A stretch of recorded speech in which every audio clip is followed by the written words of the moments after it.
What's up, guys? Welcome back to TD Fans Talk. I'm at you with another one, guys. I have another, one of my friends sent me this email. It's going to be a perfect topic that I definitely want to talk about because this is, a lot of people have been mentioning this lately, and I'm going to be able to get into it and answer some of your questions from TD's perspective. I'm going to jump straight in, guys, but, well, actually not, because I want to say thank you for everyone who subscribed to the channel. If you're new to the channel, thank you so much for your love and your support. I promise you TD is going to do his part, and I'm going to do my best to make sure this is enjoyable, give you some insightful information about the Miami Dolphins day in and day out, guys. But I'm going to start with the new one today. I'm going to read this topic a friend emailed me. It begins with, "Hello TD, it's me. I want to talk about Minkah Fitzpatrick, okay? I think the Dolphins are ruining him because this is his rookie year and they have him already put in 3 different defensive positions. A player's rookie year, they're supposed to get used to one position so that they can be used, so that they get used to it and better. The Dolphins are going to confuse Minkah by making him move around so much." Okay, let's see here. Hold on a second, guys. All right, so I appreciate you for sending me that question. It is a great question. I think we might have different views on it, though, but hear me out, all right? So basically what you're saying is Minka Fitzpatrick is being ruined. We have him at 3 positions. Rookies should never be playing 3 positions. We should let them play 1 position and get great at that position, period. They're ruining Minka. I disagree. I see where you're coming from with it because it's a lot, but I disagree, and here's why, okay? First of all, Minka Fitzpatrick is a first-round draft pick. Minka Fitzpatrick is a first-round draft pick. We put our marbles into Minka Fitzpatrick for this season to make an impact day 1. We have all seen Minka in great moments, and we've all seen Minka in moments where it's not as great, okay? But I don't think you're giving Minka Fitzpatrick enough credit, okay? Here's what I mean. If the coaches didn't think he was as talented as he is, they wouldn't have him in 3 different positions. I'll be honest, it is a compliment to have him in 3 different positions. Now, if he's better in one over the other 2 or better in 2 over the other 1, whatever that turns out to be, we will discover. But a talent like Minka Fitzpatrick, you are not ruining him. You are getting all the answers you need to know about him. What if they put Minka Fitzpatrick in safety and he is balling out? Now Minka Fitzpatrick is at corner and he is balling out. And all of a sudden they put him in a nickel and he is balling out. And you have that proof because in his rookie season, you put him in all type of positions and he was balling out. Then what will we do then? Moving forward, we got Minka Fitzpatrick. We can put him anywhere, or X out, put Minka over there, or Rashad out, put Minka over there, Bobby out, put Minka over there. We got a player that, hey, now this is a, hey, scale of 1 to 10, these are those 12s that aren't talked about a lot. 1 second, guys. Hello? Yeah, I am.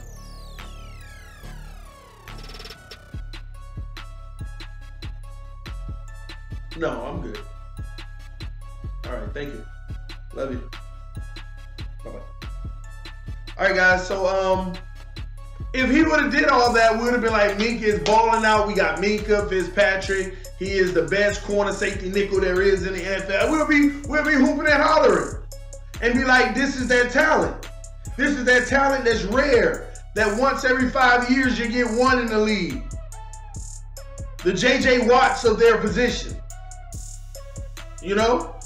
And we tried that out. And this is his first year. He's not done trying that out. This man is on a 4+ year deal.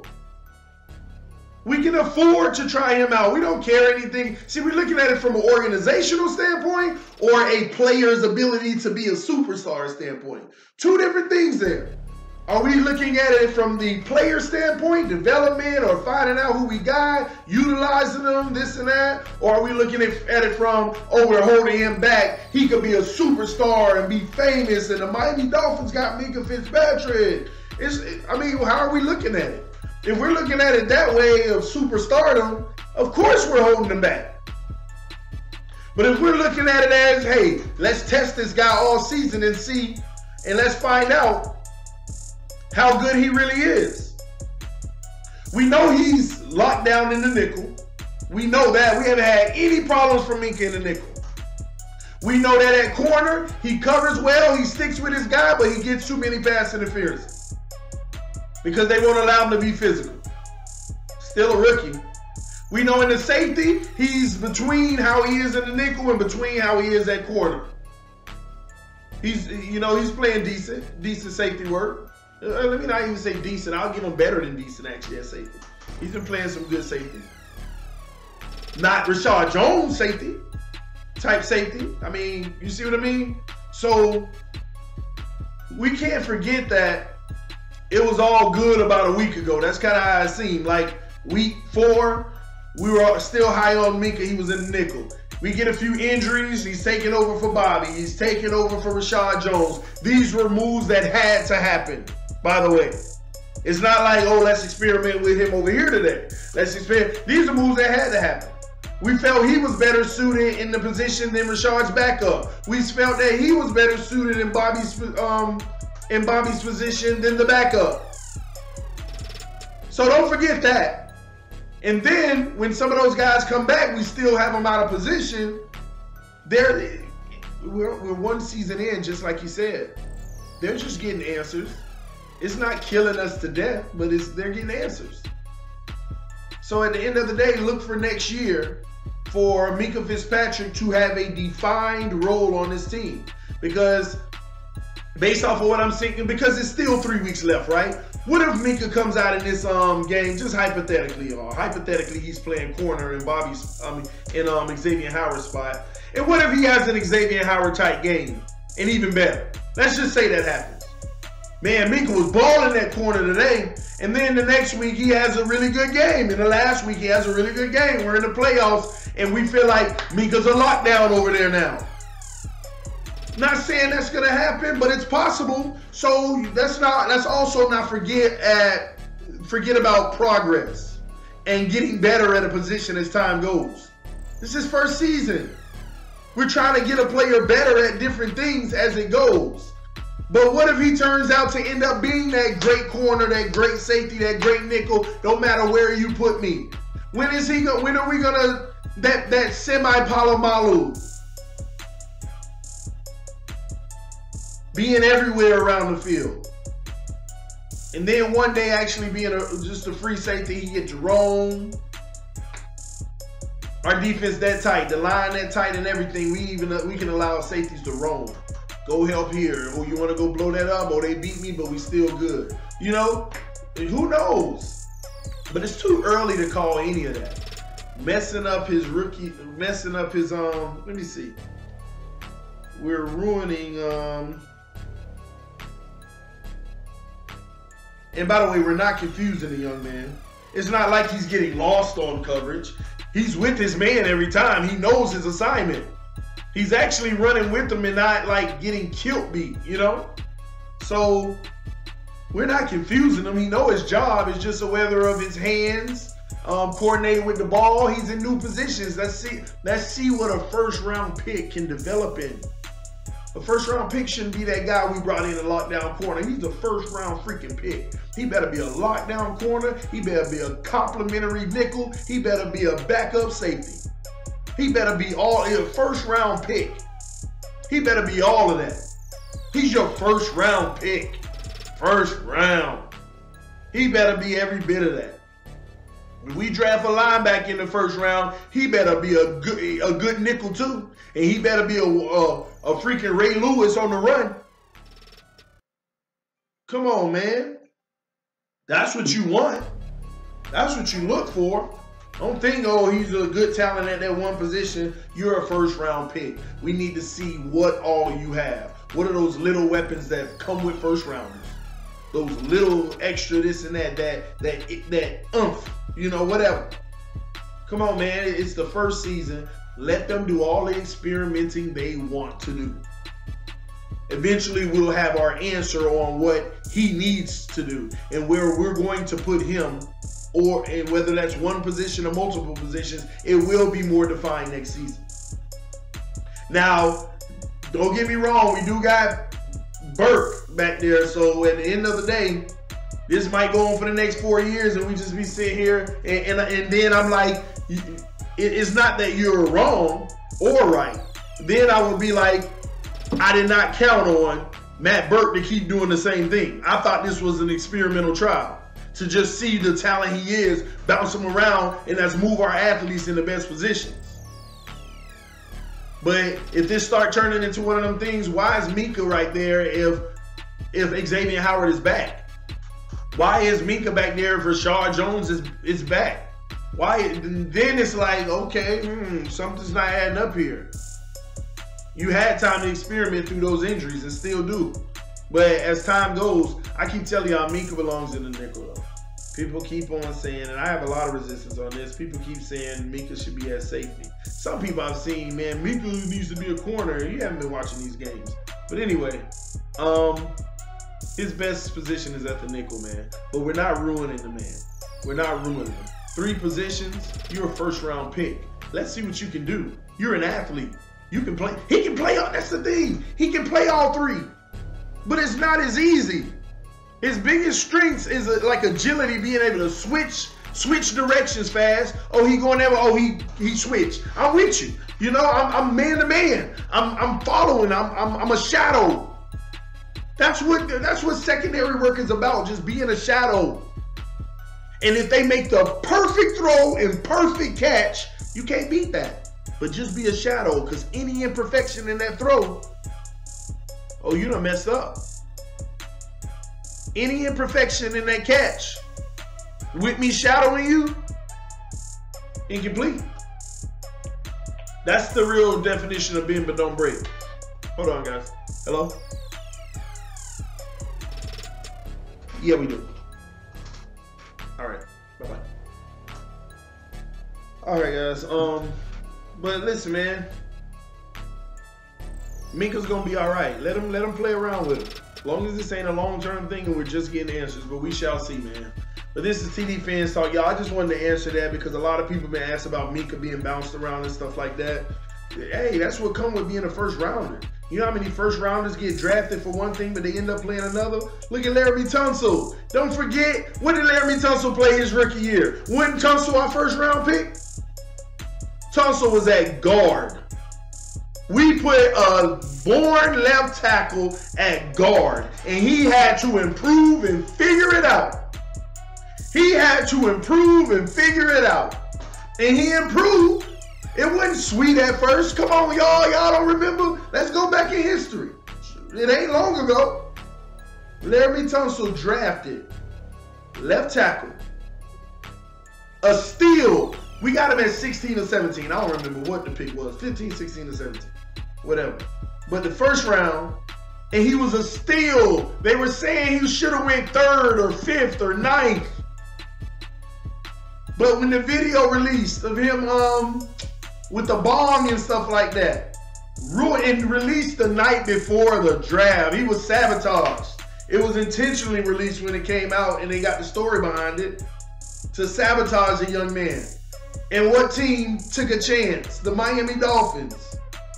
And I was so excited because it was like, we got Laremy Tunsil. I thank them for taking a chance because hopefully we have. See, I get mad whenever players get involved in a scandal and teams don't take a chance on them.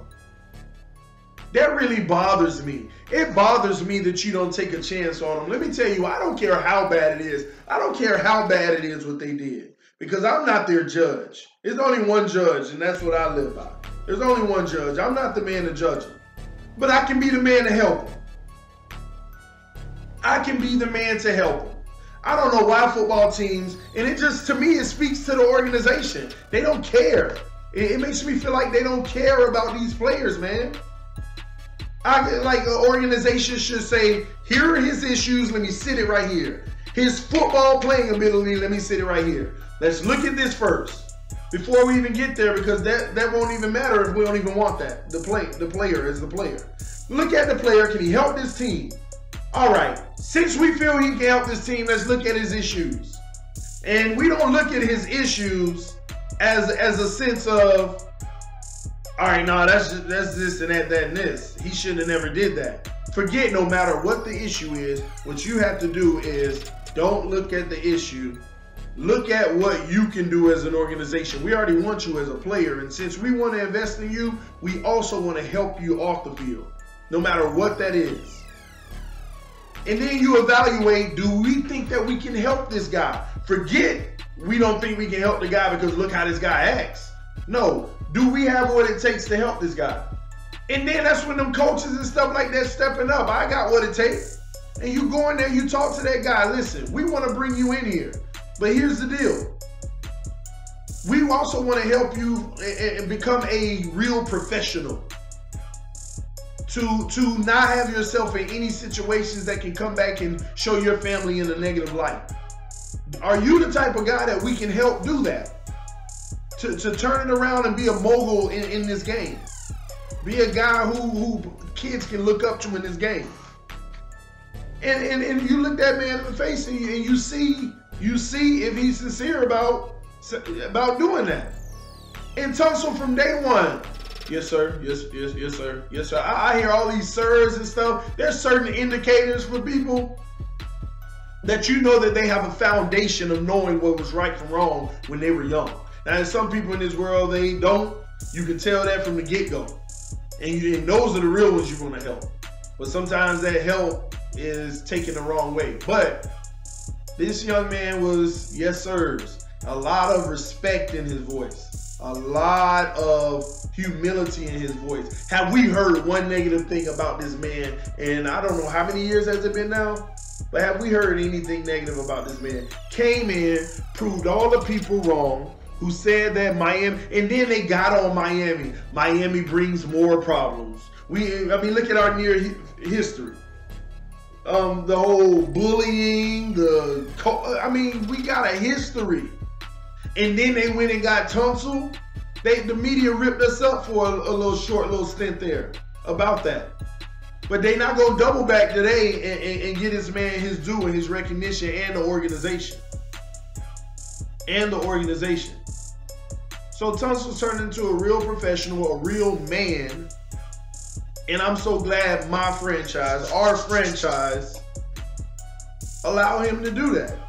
And I know that we having a veteran like Brandon Albert there as well, showing him the ropes. Man, I just love Tunsil's interviews, especially as a rookie. Just doing whatever I gotta do, you know, listening to my vets. I heard that a million times, just doing whatever I got to do to listen to my vets. They even tried to stir up a controversy. Do you think you should be playing left tackle instead of Brandon Albert? I mean, that's a great veteran that I look to learn from. Whatever position they want me in, I'm going to play. I look up to him. He teaches me so much. He's so great at this. He's so great at that. I'm just trying to do whatever I can do to be better and listen to my vets. I'm just trying to do whatever I can do to be better and listen to my vets. I kept in, I was just like, this is what I'm talking. A player who's honed in and got time for the drama and here for the accolades. I'm here to play football and be a man. Take care of my family and try my best to help a team win along the way. Come on, man. I want to know what Tunsil. Oh, man. I want to know. Ooh, I haven't thought about that. And I know this subject is going, I mean, we started out with Minka, but we got to talk about this real quick, man. This made me think about Tunsil. Woo! That's going to be the hard times for the Miami Dolphins, where that's why we got to formulate this team right now, to win. Because when contracts like Laremy Tunsil's come up, left tackle,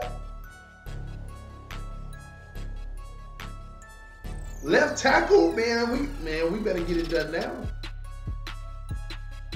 This year, next year, we got to get it done. Laremy Tunsil's contract, when that comes up, left tackle, coming off of his rookie deal. And listen, oh my gosh, this man ain't gave up a sack yet this year.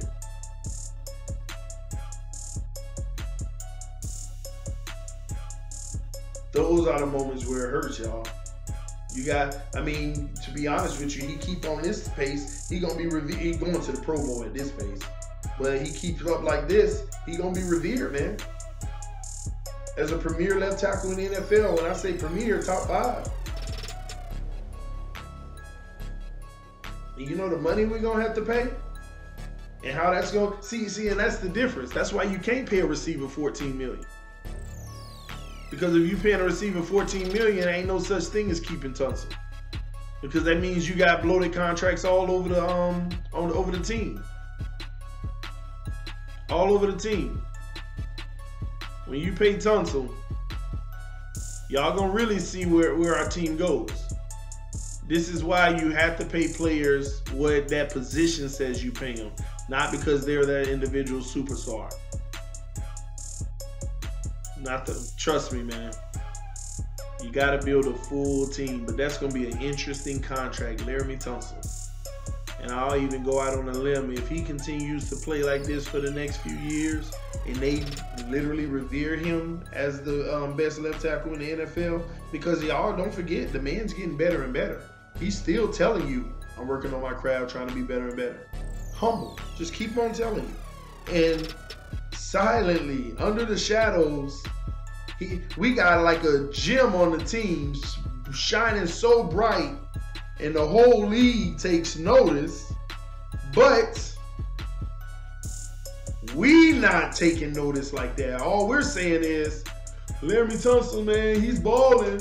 You know, he ain't gave up a sack yet. No, it's bigger than that. Left tackle, y'all. Don't forget how hard it is to find them. Look at his replacement. Don't forget how hard it is to find these guys. It's hard, man. So at the end of the day, man, that's why we got to do it now, because some of these things are gonna have to be answered, and he probably gonna get one of the largest contracts for a left tackle. I'm just keeping it real. If he keeps this up, he will get a massive contract. Massive. They'll know the Miami Dolphins have signed Laremy Tunsil on a deal worth, it'll be all over ESPN. Then you really got to make sure that you're figuring out a way to find your Amendolas, your Albert Wilsons at the price we got them at. But you can't. That's why when Albert Wilson contract up, say he keeps playing the way that he was playing before the injury, and he's putting up yards in this offense where you're not supposed to. Like, everybody in this offense is supposed to have 600 yards. Spread out between everybody. And if he got the 600, that tells me if he's the man in another city, he's going to get 1,000. And somebody's going to want to give him 11 million or something like that a year. We can't do it. That's not smart. That's why it was smart bringing him in for the 2-year, 14 million or whatever that we're giving him. Saving about 4 a year, but that 4 a year goes to players like Tunsil's new contract. That's why you can't. That's why teams are so great on this side of the ball and just suck over here. And, they have the best offensive line, but they ain't got no running backs. See, running back by committee. Or you don't know which one is that guy. You see what I mean? And some of them got great running backs all the way through, but y'all know what I'm talking about. So that's why you gotta find good sevens. That's why the greatest teams have sevens across the board. Those big names are big prices. And if you take a Ndamukong Suh contract, that's why you can't. That's why this sucks so bad, because we can only afford that. That's why that over there sucks so bad, because we can only afford that. That's why they had to get rid of the big Ndamukong Suh contract. That's why you got to get rid of Jarvis Landry. We're not going to pay you that much. That's why you might as well get an asset for Ajayi now. He's probably going to be injury prone. This man has zero disregard for his safety, in my opinion. Like, he'll run through something and just be bowling. And we loved it because it got yards, but that ain't no longevity. That does not give you longevity, and you higher risk of injuries. And look what's been happening. Look what's been happening. So, and he was going to demand a large contract. He made the Pro Bowl. As soon as he became that free agency, it's time to get paid. Miami wasn't going to do that. Not on a player who's reckless. You can't. And already be snapping, popping back, arguing, so You can't. And Pouncey started to get injury prone. He may be balling now. I don't know. But he was starting to get injury prone. And he came with a high tag. Came with a high tag. And the way things were going with Pouncey, if we would have kept Pouncey, he might have been on IR right now. If we would have kept, and this is another thing, what if we would have kept Sue? We wouldn't have had the depth that we had on our D-line, because that even got hurt. So we really wouldn't have had no depth. The players around Sue going down, but he the only one. Now he playing with not good players around him, and now he's like, well, it ain't me. I'm doing my part. I get double teamed. They just not getting there. Yeah, they gonna double team you because they can. Because we ain't got no depth. You had to get rid of that huge contract. No, you just don't absorb them. I'll take me 3 7-rated players for this one. You want this 10 player? Same thing I do in fantasy, and they wonder why I win every year. Same thing I do in fantasy football every year. This year, I had Todd Gurley in the #1 pick, and everybody thought I was crazy when I traded Todd Gurley off for 3 decent, real solid players. I don't want no player that's going to give me 30 this week and then 12 the next, 26 and then 11 and then 35 and then 14. No, give me a constant 20. Give me a guy who's going to give me 20 every week. They wonder why people be scoring in fantasy, 200 points one week and then they score 88 the next week. Because it just depends. Are they going to go out this week or are they not? Now, give me a guy who give me a constant 20. And I score my average 150 every single week. My average 140 to 150. You score 160, you beat me. But on average, you're going to score less than that. And I know I'm going off into different subjects, but it's leading me there. But this TD Fan Talk, y'all. That's the deal about Minkah. Talk a little about Laremy Tunsil, Albert Wilson, all those guys. But guys, thank y'all for tuning in. Love y'all. Peace. I'm out, y'all.